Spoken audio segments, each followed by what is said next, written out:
Mi sobrina dijo, «Esto es todo lo que me compraste», después de abrir su regalo de cumpleaños. Mi hermano se encogió de hombros. Ella está acostumbrada a cosas mejores. Así que, yo solo respondí, «Eso es todo lo que recibirás de ahora en adelante». Más tarde, ella perdió más de lo que podía imaginar.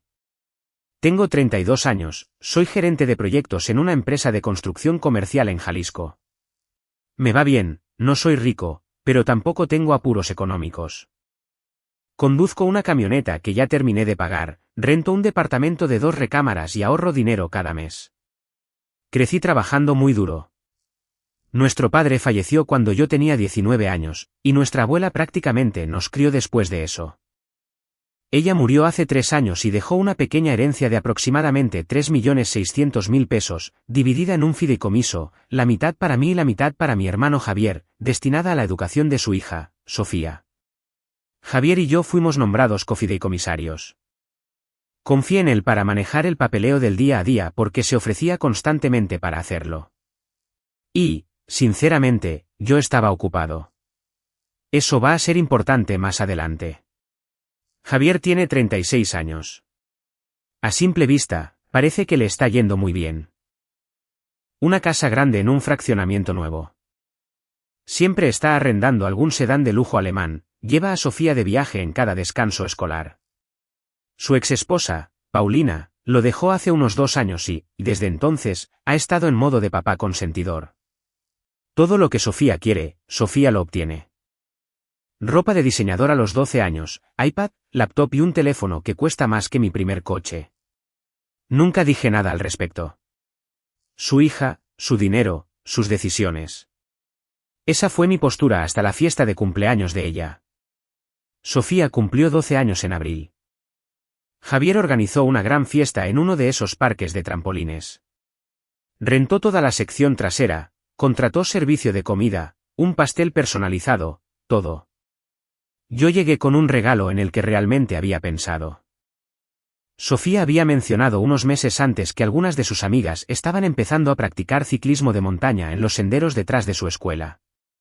Parecía genuinamente emocionada al respecto. Así que fui a una tienda de bicicletas local, hablé con el encargado durante unos 40 minutos y le compré una sólida bicicleta de montaña para principiantes, una Trek Marlin, por alrededor de 12.000 pesos después de impuestos, y le agregué un casco.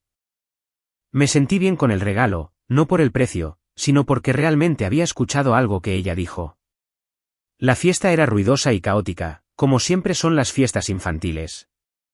Cuando llegó el momento de abrir los regalos, Sofía revisó la pila rápidamente. Rompía el papel, un gracias rápido y pasaba a la siguiente caja. Luego llegó a mi regalo.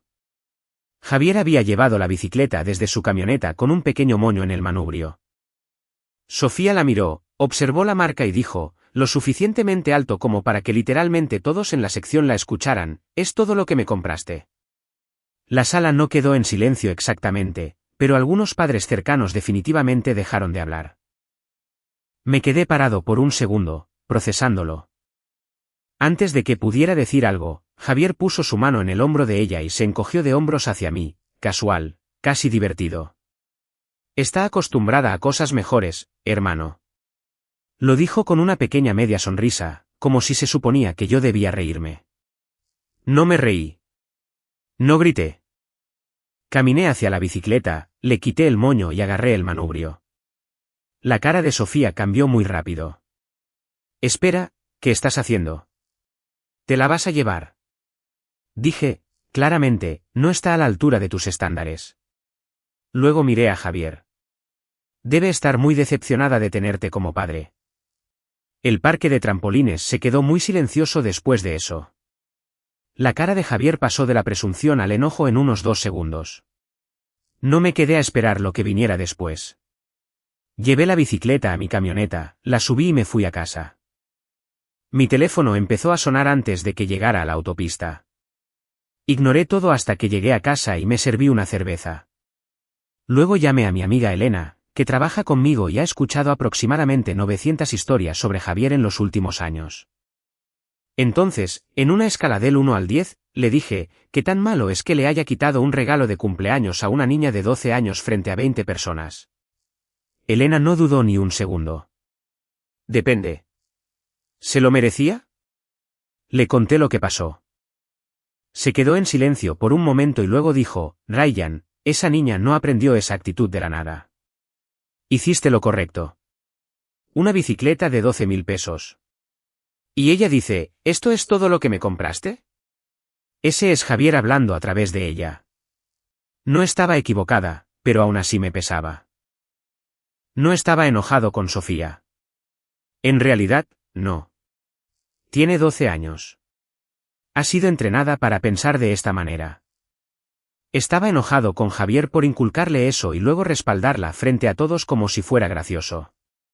Unas 2 horas más tarde, llamó mi mamá, Diana.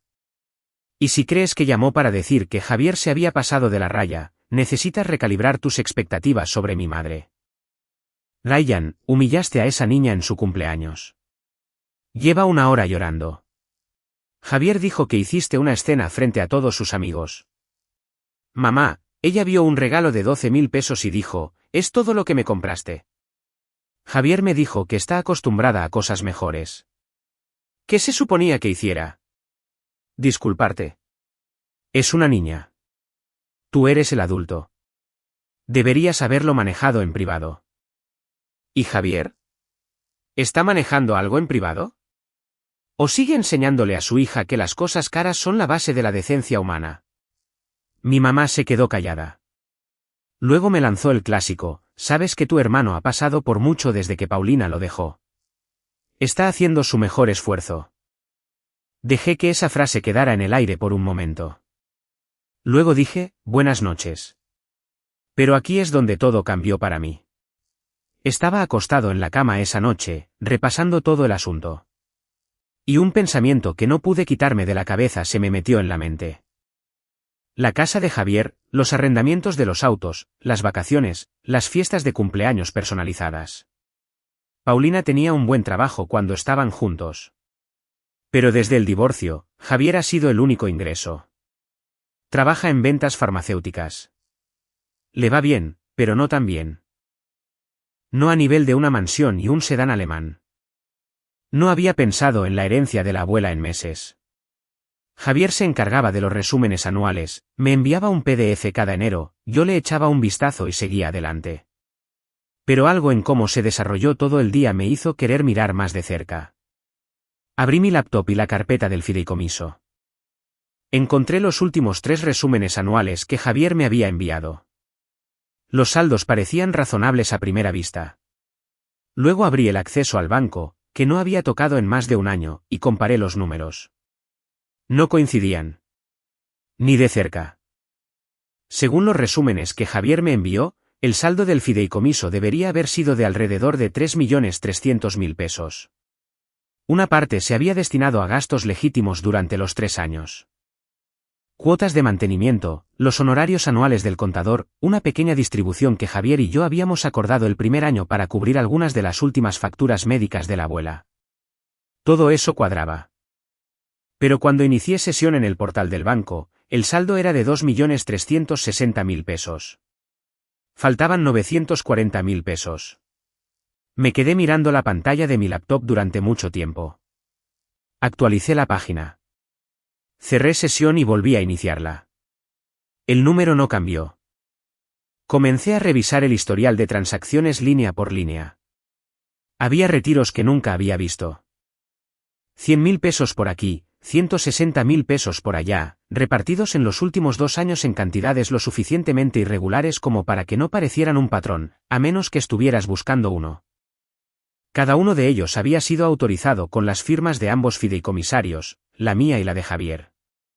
Excepto que yo no había firmado nada. Quiero ser claro en algo. No soy una persona descuidada. Gestiono cronogramas de construcción de proyectos multimillonarios para ganarme la vida. Pero el fideicomiso de la abuela era familiar y Javier era familia. Y cometí el error de confiar en que esas dos cosas significaban lo mismo. Él se ofreció a encargarse del papeleo. Yo lo dejé. Eso es mi culpa. Pero falsificar mi firma en las autorizaciones de retiro. Eso es culpa suya. No dormí esa noche. A la mañana siguiente, llamé a Francisco Ochoa, el abogado de sucesiones que la abuela había usado durante años. Francisco está semi-retirado ahora, trabaja en una pequeña oficina encima de una ferretería en Zapopan. Pero es muy agudo. Le dije que necesitaba reunirme con él y que era sobre el fideicomiso. Me hizo un espacio esa misma tarde. Llevé mi laptop, los resúmenes en PDF que Javier me había enviado y una impresión de las transacciones bancarias reales. Francisco se puso sus lentes para leer, colocó todo lado a lado en su escritorio y no dijo una palabra durante unos 15 minutos. Luego levantó la vista. Ryan, ¿estas firmas en los formularios de retiro son tuyas? No, señor. Asintió lentamente. No lo creía. Tu trazo no hace ese bucle. Javier ha estado firmando por ti. Francisco revisó sus propios registros y cotejó los desembolsos autorizados de los que le habían enviado copia. Solo había 3 legítimos, que sumaban unos 300.000 pesos. Todo lo demás, los otros 940.000 pesos en retiros, se habían realizado directamente a través del banco utilizando formularios de autorización firmados por los fideicomisarios que Francisco nunca había visto. Ha estado actuando a mis espaldas, dijo Francisco, presentando esto directamente al banco con ambas firmas. Así que el banco los procesa sin involucrar al abogado. Le pregunté a Francisco a dónde había ido el dinero. Dijo que no podía rastrear las cuentas de destino desde su posición, pero que el banco sí podía. Me recomendó que solicitara un registro de auditoría completo y me dijo que prepararía una carta de consulta formal. Luego dijo algo que se me quedó grabado. Sabes, tu abuela estableció este fideicomiso de la manera en que lo hizo porque quería asegurarse de que el dinero para la educación de Sofía estuviera protegido. La mitad de lo que hay en esa cuenta es para el futuro de esa niña.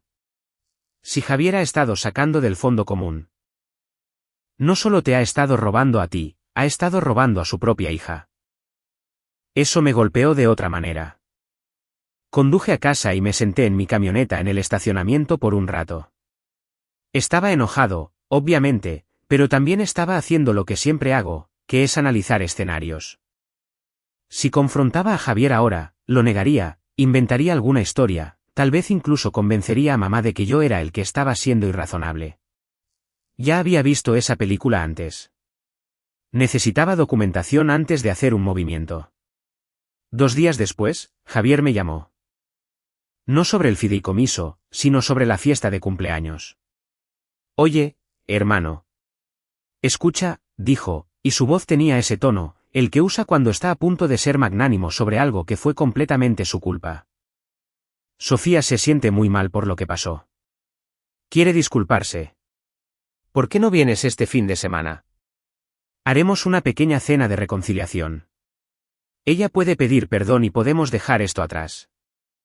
Casi me río, no porque fuera gracioso, sino porque el momento era tan perfectamente típico de Javier. No llamaba porque Sofía se sintiera mal. Llamaba porque varios de los padres en esa fiesta le habían dicho que su hija estaba fuera de lugar y necesitaba hacer control de daños para su imagen. Pero le seguí el juego. Claro, dije. Eso suena bien. Aprecio que me hayas contactado. Por supuesto, hermano. Somos hermanos. La familia lo es todo. La familia lo es todo. Me dijo eso con 940.000 pesos de retiros falsificados en un registro bancario. Fui a la cena ese sábado.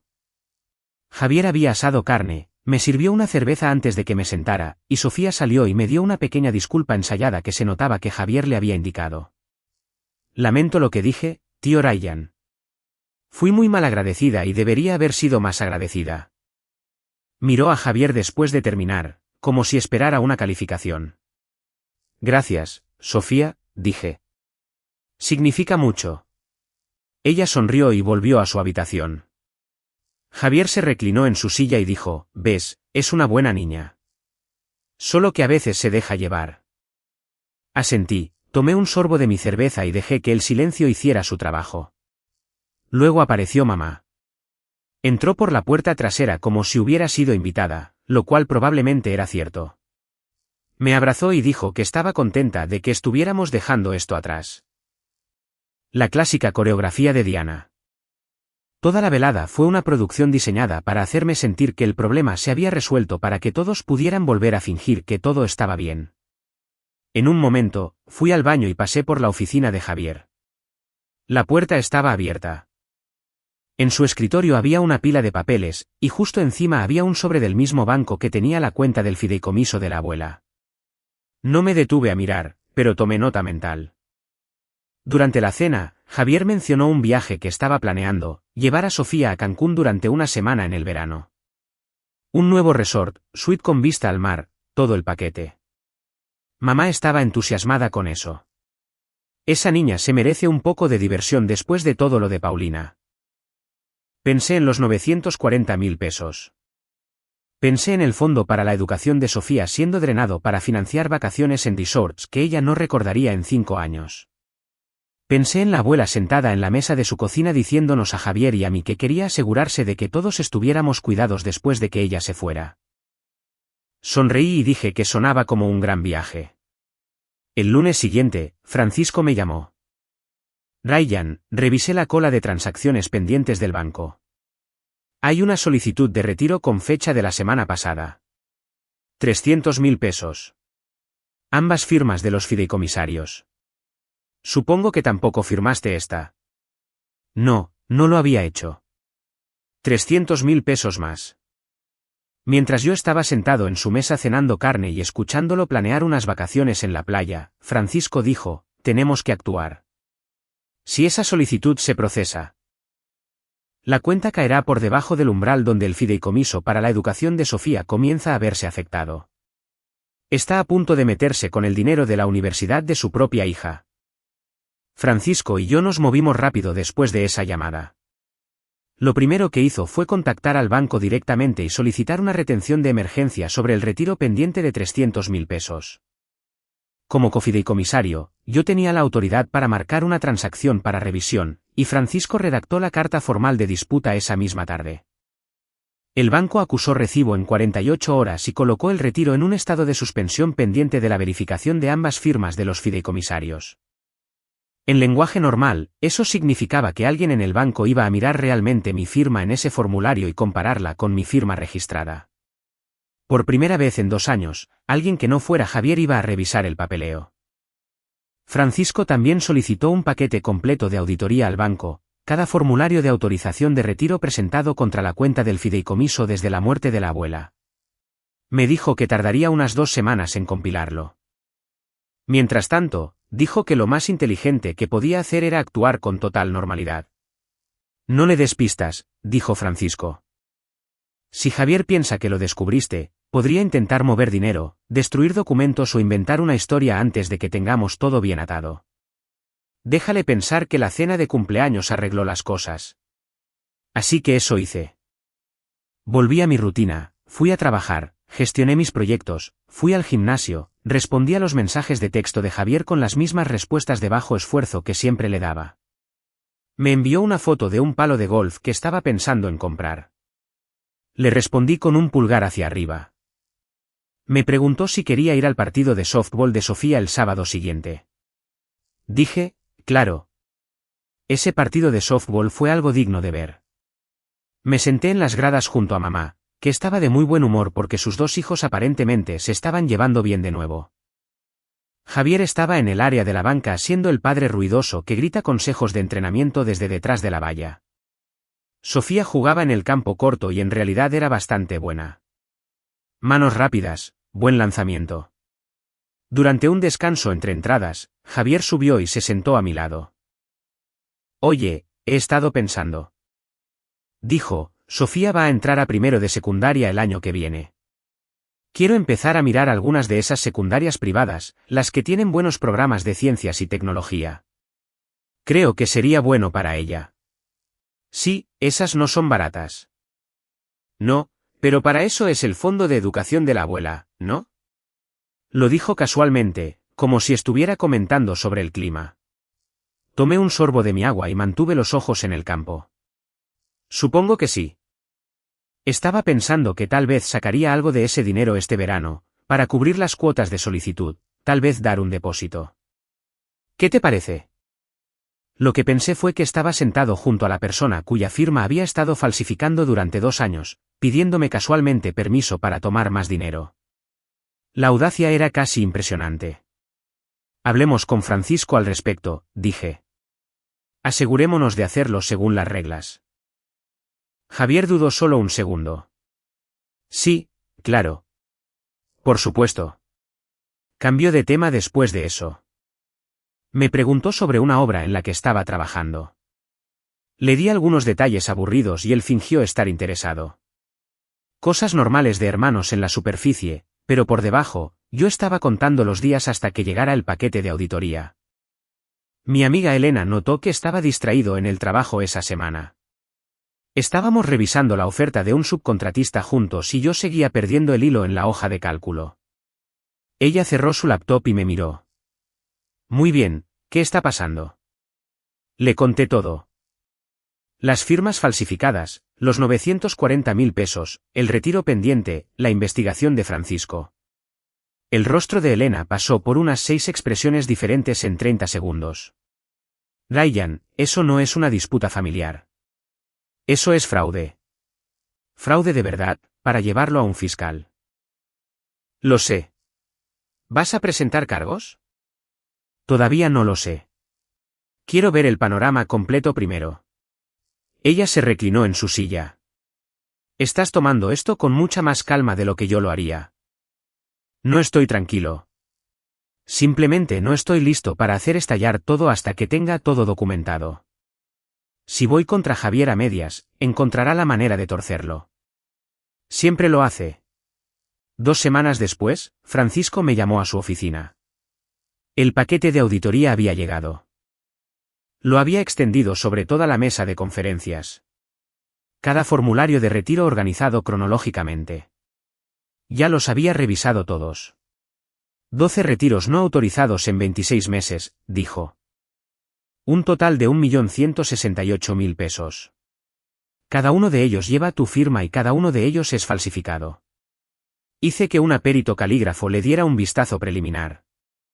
Dijo que testificaría si fuera necesario, pero honestamente. Ni siquiera es sutil. Javier es diestro y tú eres zurdo. La inclinación es incorrecta en cada uno de ellos. Miré los formularios extendidos sobre la mesa, mi nombre escrito por la mano de mi hermano 12 veces. Cada uno, un pequeño robo envuelto en papeleo y confianza. Francisco también había rastreado a dónde fue el dinero. 8 de los 12 retiros fueron transferidos a la cuenta de cheques personal de Javier. Los otros 4 fueron a una cuenta de pago de tarjeta de crédito. Francisco obtuvo los estados de cuenta de la tarjeta de crédito a través de una autorización de citación que había presentado en el Tribunal de Sucesiones. Los cargos eran exactamente lo que uno pensaría. Reservas de resorts, el pago del arrendamiento de un coche, muebles para la casa, un cargo de 64.000 pesos en una joyería. Ha estado financiando su estilo de vida con el patrimonio de tu abuela, dijo Francisco. Y aproximadamente 440.000 pesos de lo que tomó provenían de la asignación del fideicomiso para la educación. Ese es el dinero de Sofía. Me senté allí por un rato. Una parte de mí había esperado que los números fueran más pequeños. Que tal vez Javier se había desesperado una vez y había tomado una mala decisión, pero 12 veces en 2 años no es desesperación. Eso es un sistema. Francisco expuso los siguientes pasos. Presentaría una petición formal ante el juzgado de lo familiar para que Javier fuera destituido como cofideicomisario por incumplimiento del deber fiduciario. Incluiría los documentos falsificados, el análisis caligráfico y la propia revisión interna del banco, que había confirmado las discrepancias de las firmas de forma independiente. Una vez que el tribunal aprobara la destitución, yo me convertiría en el único fideicomisario con plena autoridad sobre los fondos restantes. ¿Y los cargos penales?, pregunté. Esa es tu decisión. La falsificación por sí sola es un delito grave en Jalisco, pero si vas por la vía penal, esto se vuelve público, complicado y largo. Si vas por la vía civil, puedes conseguir que lo destituyan, obtener una orden de pago y mantenerlo entre tú y el tribunal. Le dije a Francisco que lo pensaría. No estaba tratando de enviar a mi hermano a la cárcel. Estaba tratando de proteger lo que la abuela dejó. Durante los siguientes días, mantuve la farsa. Javier me envió mensajes de texto sobre su viaje a Cancún, fotos del sitio web del resort, me preguntó si quería ir. Le dije que tenía demasiado trabajo. Él dijo, no te preocupes. Quizás la próxima vez. Mamá me invitó a cenar el domingo. ¿Fue? Javier estaba allí con Sofía, quien me mostró un proyecto que había hecho para la clase de ciencias. En realidad era bueno. Construyó un modelo funcional de un sistema de cuenca hidrográfica usando contenedores de plástico y grava. Le dije que era impresionante y lo decía en serio. Parecía sorprendida, como si los elogios genuinos fueran algo que no recibía muy a menudo. Después de la cena, Javier me llevó a un lado en la cocina. Oye, ¿seguiste el asunto con Francisco sobre el retiro del Fondo de Educación? Está investigando el proceso, dije. Ya sabes cómo es Francisco, es minucioso. Sí, lo es. Javier hizo una pausa. ¿Todo bien con la cuenta? Lo miré. ¿Por qué preguntas? Por nada, solo para saber. No mencionó el retiro de 300.000 pesos que había sido congelado, lo que significaba que o no se había dado cuenta todavía, o se había dado cuenta y estaba tratando de averiguar por qué no se había procesado sin preguntar directamente. Terminé mi café, me despedí de mamá, saludé a Sofía y me fui a casa. Francisco presentó la petición un martes por la mañana. Javier sería notificado antes del final de la semana. El último mensaje que Javier me envió esa noche fue un enlace a un vídeo gracioso de un perro en una patineta. Le respondí con un emoji de risa. 3 días después, dejó de reírse. Estaba en el trabajo cuando sucedió, sentado en un remolque en una obra revisando las especificaciones del concreto con mi capataz cuando mi teléfono vibró, luego vibró de nuevo, y luego comenzó a sonar. Javier, 3 llamadas perdidas en 2 minutos. Dejé que sonara, volví a las especificaciones. Mi capataz me miró. ¿No vas a contestar? No, puede esperar. Aparentemente, no podía. Javier llamó 4 veces más durante la siguiente hora. Luego comenzaron los mensajes de texto. Llámame, Ryan. Necesito hablar contigo ahora mismo. ¿Qué diablos está pasando con el fideicomiso de la abuela? Un abogado acaba de aparecer en mi casa. Esperé hasta mi hora de comida para devolverle la llamada. Me senté en mi camioneta con las ventanillas bajadas y marqué. Contestó antes de que terminara el primer tono. Ryan, ¿qué es esto? Su voz era tensa, aún no enojada, asustada. Un tipo acaba de entregarme unos papeles en mi puerta principal frente a Sofía. Dice que me van a destituir como fideicomisario. Dice que hay una investigación por fraude. ¿Qué es esto? Es exactamente lo que dice, Javier. ¿De qué estás hablando? No he hecho nada.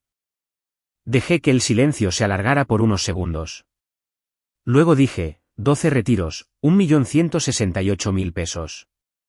Mi firma falsificada en cada uno de ellos. ¿Quieres seguir diciéndome que no has hecho nada? Nada. Silencio total durante probablemente 10 segundos. Ryan, escúchame. ¿Puedo explicarlo? Adelante. Algunos de esos retiros fueron para gastos legítimos, cuotas de mantenimiento, cosas que Francisco habría aprobado de todos modos. Simplemente no quería molestarte con el papeleo cada vez. Javier, falsificaste mi firma. No falsifiqué nada. Firmé en tu nombre. Me diste autoridad para manejar la cuenta. La autoridad de cofideicomisario no significa que puedas firmar con mi nombre en los formularios de retiro. Francisco tiene los originales. El banco ha confirmado que las firmas no coinciden. Un perito calígrafo ya las ha revisado. Más silencio. Podía oírlo respirar. Luego el tono cambió. ¿Y qué? ¿Vas a venir por mí? ¿Tu propio hermano? Por un poco de papeleo. Por 1.168.000 pesos que robaste del fideicomiso de la abuela. Por 440.000 pesos que salieron del fondo para la educación de tu propia hija. Esto no es papeleo. Javier. Es dinero que tomaste para financiar tu estilo de vida mientras te sentabas frente a mí en la cena y pedías más. No tuvo respuesta para eso. Iba a devolverlo. Necesitaba el dinero, Ryan. No lo entiendes. Después de que Paulina se fue, todo se vino abajo, la hipoteca, los pagos del coche, las actividades de Sofía. Me estaba ahogando. No sabía qué más hacer. Podrías haberme preguntado. ¿Preguntarte a ti? Me habrías sermoneado. Te habrías sentado allí con tu pequeña hoja de cálculo de presupuesto y me habrías dicho que vendiera la casa y condujera un coche usado. Probablemente, y todavía tendrías 1.168.000 pesos en el fideicomiso, y tu hija todavía tendría un fondo para la universidad. Se quedó en silencio de nuevo. Cuando habló a continuación, su voz había cambiado. Más dura. ¿Sabes qué? Bien. ¿Quieres jugar así? Adelante. Pero no creas que eres un héroe aquí. Estás haciendo esto porque todavía estás enojado por la fiesta de cumpleaños. Esto es por la bicicleta. Esto es por el dinero, Javier. No, no lo es. Es por el control. Siempre ha sido por el control contigo. Siempre me has tenido rencor. Siempre te ha molestado que Sofía me quiera más a mí que a ti. Que mamá me apoye, que yo tenga una familia y tú no. Casi caí en esa, casi. Pero conozco a Javier toda mi vida y sé lo que hace cuando está acorralado. Ataca con lo personal porque no tiene nada más. No voy a discutir esto contigo, dije. La petición está presentada. El tribunal revisará las pruebas y tomará una decisión. Si quieres impugnarlo, contrata a un abogado. Ryan, no hagas esto. Ya está hecho. Colgué y me senté en mi camioneta por un rato. Mis manos temblaban un poco, lo cual no me esperaba. Había planeado la conversación, incluso la había ensayado, pero escuchar la voz de mi hermano pasar de asustada a enojada y a desesperada en el lapso de 5 minutos fue otra cosa. Es fácil ser estratégico cuando se trata de papeleo y llamadas telefónicas. Es más difícil cuando es una persona real que suena como el niño con el que creciste compartiendo habitación. Elena me encontró en la sala de descanso más tarde esa tarde, mirando una máquina expendedora como si me debiera respuestas. Te ves fatal, dijo amablemente. Javier fue notificado esta mañana. Se sentó frente a mí. ¿Cómo lo tomó? Como era de esperar. Negaciones, excusas. Luego me dijo que estaba haciendo esto porque estoy celoso de su vida. Elena hizo un sonido que no fue exactamente una risa. Celoso del tipo que falsificó la firma de su hermano para pagar unas vacaciones en la playa. Sí, eso tiene sentido. Me preguntó si estaba bien. Le dije que sí. No estaba seguro si era verdad, pero al menos estaba avanzando, lo que se sentía lo suficientemente cercano. Esa noche, mamá llamó. Había hablado con Javier. Ryan, por favor, dime que esto es un malentendido. No lo es, mamá. Dice que lo estás acusando de robar del fideicomiso. Eso no puede ser cierto. Es cierto. Falsificó mi firma en 12 formularios de retiro y tomó 1.168.000 pesos. 440.000 de eso eran del dinero para la educación de Sofía. Mamá se quedó en silencio durante mucho tiempo. Cuando finalmente habló, su voz era débil. Me dijo que había tomado prestado algo de dinero hace mucho tiempo. Dijo que era solo un poco y que lo iba a devolver. Cerré los ojos. ¿Tú sabías? No sabía los detalles. Solo dijo que necesitaba un poco de ayuda y que el dinero del fideicomiso estaba ahí. Le dije que hablara contigo al respecto y él dijo que lo haría. No habló conmigo, mamá. Falsificó mi firma. No sabía esa parte, Ryan. Juro que no lo sabía. Le creí. En parte porque su voz temblaba de una manera que no se puede fingir. Y en parte porque así es exactamente como operaba Javier. Darle a mamá la información justa para evitar que hiciera preguntas. Presentarlo como algo pequeño y temporal y contar con su instinto de protegerlo para que hiciera el resto. Mamá, no estoy tratando de destruirlo, pero no puedo dejar pasar esto. La abuela nos confió ese dinero, a los dos. Y él lo trató como una cuenta de cheques personal. ¿Qué le va a pasar? Será destituido como fideicomisario.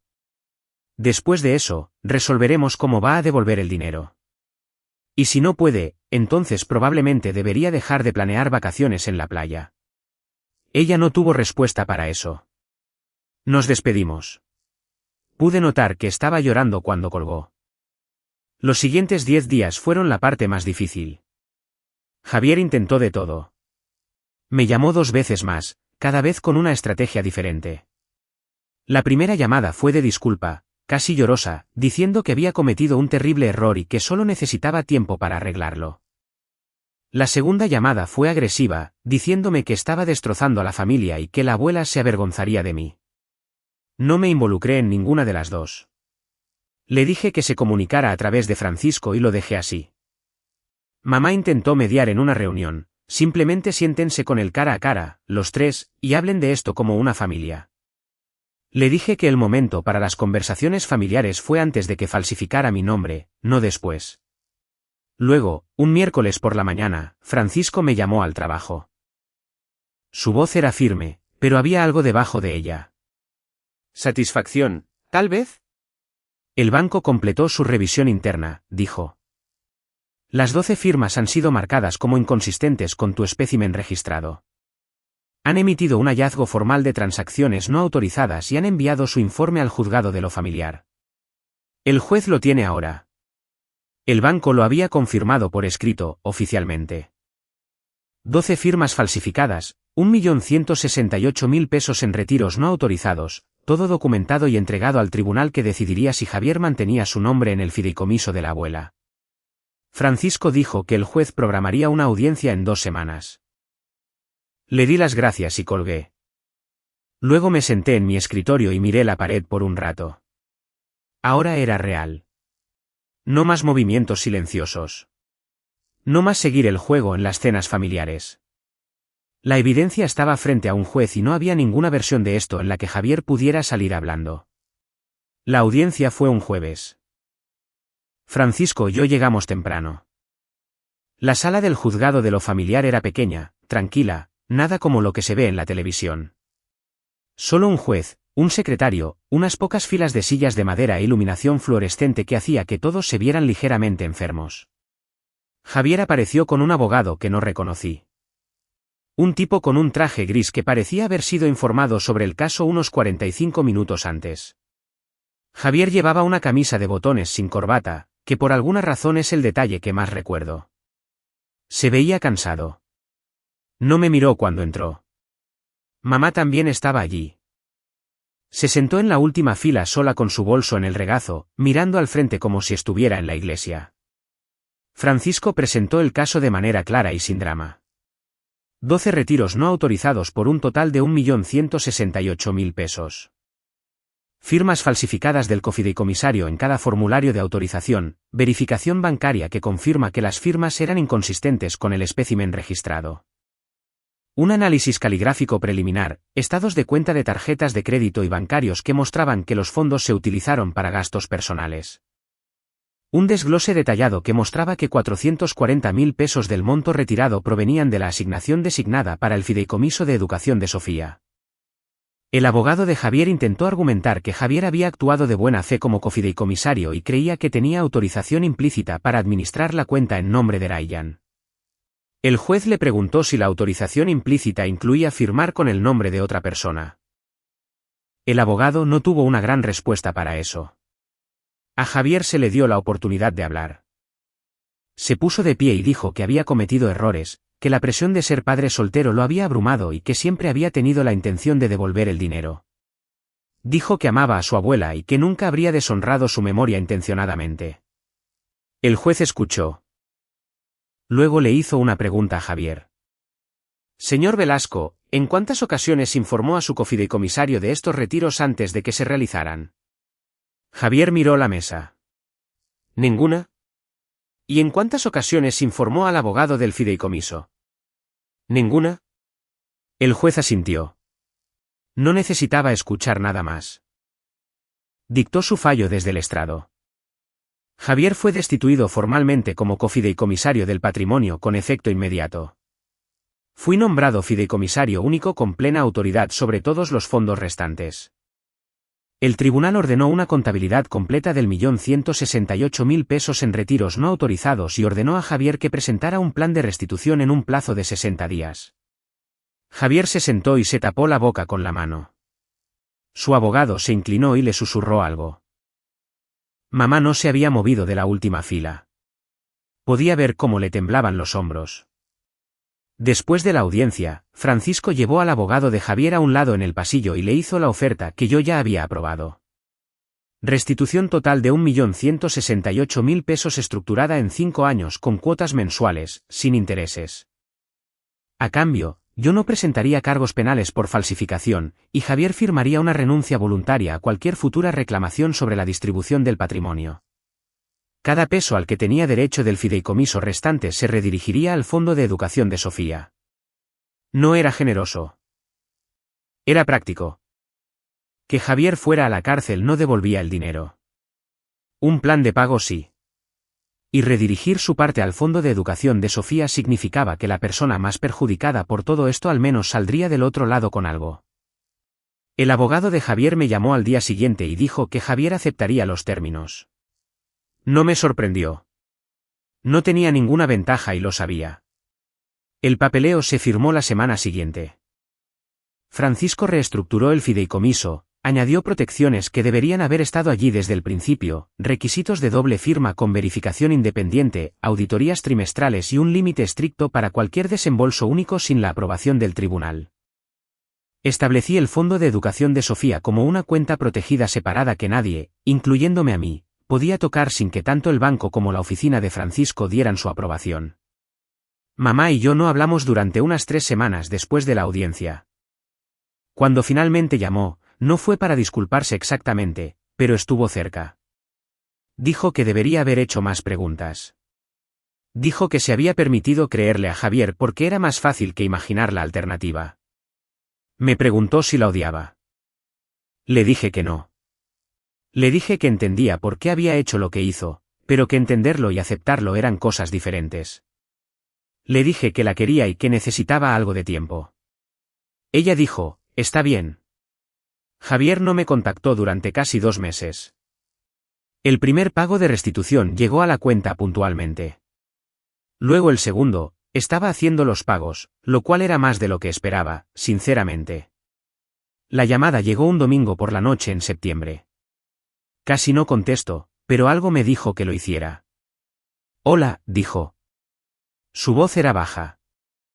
No el Javier al que estaba acostumbrado, el que siempre sonaba como si estuviera a punto de venderte algo. Oye, no llamo para discutir ni para pedir nada. Solo, quería decir que lo siento. No la versión que le di al juez, una de verdad. No dije nada. Dejé que hablara. Me vi superado después de que Paulina se fue. No pude admitir que la vida que había construido se estaba desmoronando. Así que lo encubrí. Y cuanto más lo encubría, más profundo se hacía el hoyo. Me decía a mí mismo que lo devolvería. Que era solo temporal. Pero nunca hice un plan para hacerlo. Simplemente seguí tomando. Y la peor parte es que sabía lo que estaba haciendo. Sabía que esas firmas no eran mías para escribirlas. Simplemente me decía a mí mismo que era diferente porque era familia. Hizo una pausa. Lo oí tragar. Sofía me preguntó la semana pasada por qué ya no te ve. No supe qué decirle. Ahí fue cuando realmente me di cuenta. Perdió a su tío por algo que yo hice. ¿Eso es mi culpa? Sí, dije, lo es. No te pido que me perdones. No creo que me lo haya ganado, pero quería que me escucharas decirlo. Estuve mal. ¿En todo? Me quedé con eso por un minuto.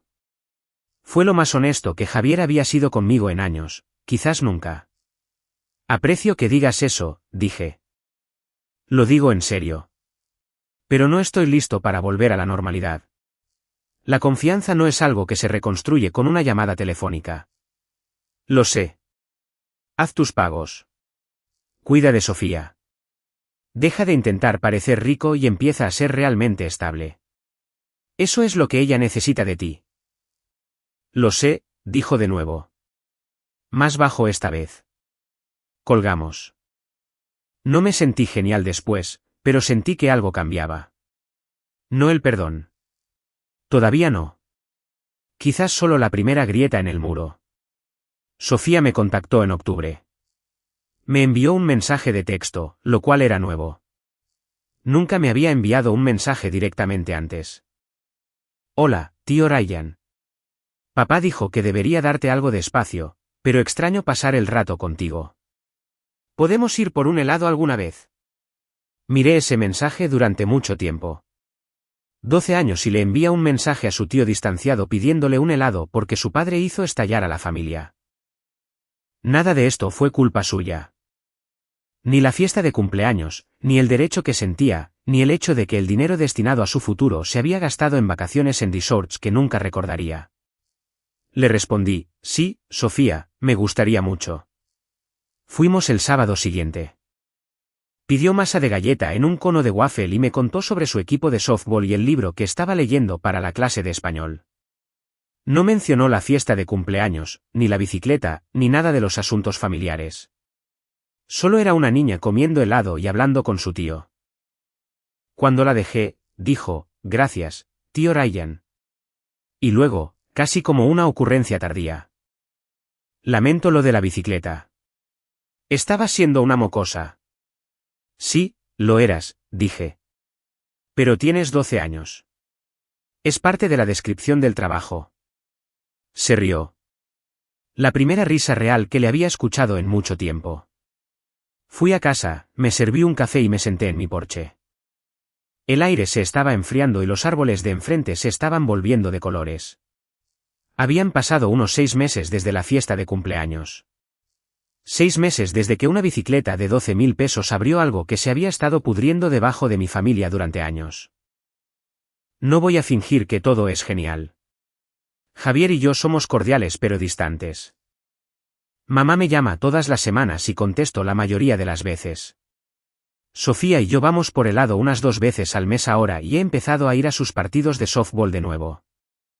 Estoy reconstruyendo esas relaciones en mis propios términos, a mi propio ritmo, con límites reales por primera vez en mi vida. El patrimonio está seguro. El fondo de educación de Sofía está protegido. Javier va por su tercer pago y está al día. El dinero de la abuela va a hacer lo que ella quería que hiciera. El fin de semana pasado, conduje hasta el cementerio y me senté junto a la lápida de la abuela por un rato. Le dije que el fideicomiso estaba a salvo y que a Sofía le estaba yendo bien. Le dije que lamentaba haber tardado tanto en prestar atención. El viento sopló y algunas hojas volaron sobre el césped. Sé que no es una señal ni nada. Es solo octubre.